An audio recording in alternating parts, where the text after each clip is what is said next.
Chapter 22. Now the landscape was changing. It was a subtle change, hard to identify at first. The road was narrower and bumpy, apparently no longer tended by road crews. It was harder suddenly to balance on the bike as the front wheel wobbled over stones and ruts. One night, Jonas fell when the bike jolted to a sudden stop against a rock. He grabbed instinctively for Gabriel, and the new child, strapped tightly in his seat, was uninjured, only frightened when the bike fell to its side. But Jonas's ankle was twisted and his knees were scraped and raw, blood seeping through his torn trousers. Painfully, he righted himself and the bike and reassured Gabe. Tentatively, he began to ride in daylight. He had forgotten the fear of the searchers who seemed to have diminished into the past. But now there were new fears. The unfamiliar landscape held hidden, unknown perils. Trees became more numerous, and the forests beside the road were dark and thick with mystery. They saw streams more frequently now and stopped often to drink. Jonas carefully washed his injured knees, wincing as he rubbed at the raw flesh. The constant ache of his swollen ankle was eased when he soaked it occasionally in the cold water that rushed through roadside gullies. He was newly aware that Gabriel's safety depended entirely upon his own continued strength. They saw their first waterfall and for the first time wildlife. Plane, plane, Gabriel called, and Jonas turned swiftly into the trees, though he had not seen planes in days, and he did not hear an aircraft engine now. When he stopped the bicycle in the shrubbery and turned to grab Gabe, he saw the small, chubby arm pointing toward the sky. Terrified, he looked up, but it was not a plane at all. Though he had never seen one before, he identified it from his fading memories, for the giver had given them to him often. It was a bird. Soon there were many birds along the way, soaring overhead, calling. They saw deer, and once beside the road, looking at them curious and unafraid, a small reddish brown creature with a thick tail, whose name Jonas did not know.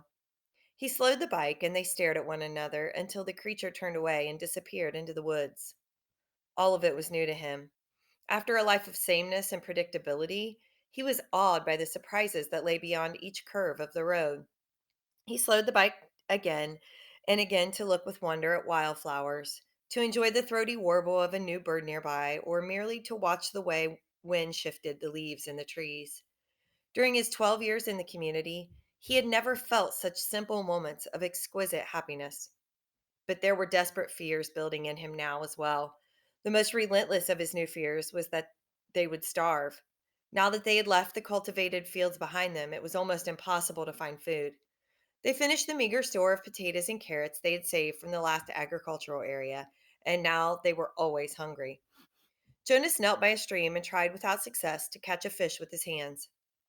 Frustrated, he threw rocks into the water, knowing even as he did so that it was useless.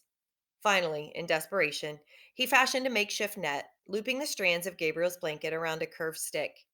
After countless tries, the net yielded two flopping silvery fish.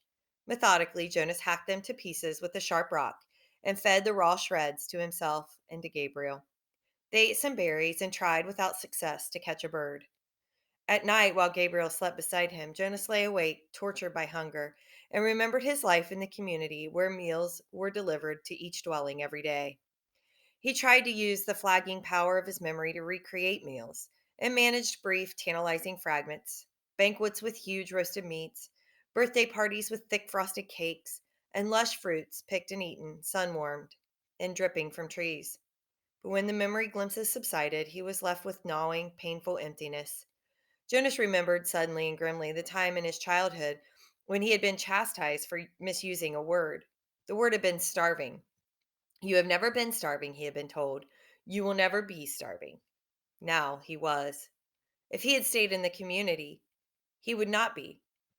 It was as simple as that. Once he had yearned for choice. Then, when he had a choice, he had made the wrong one, the choice to leave.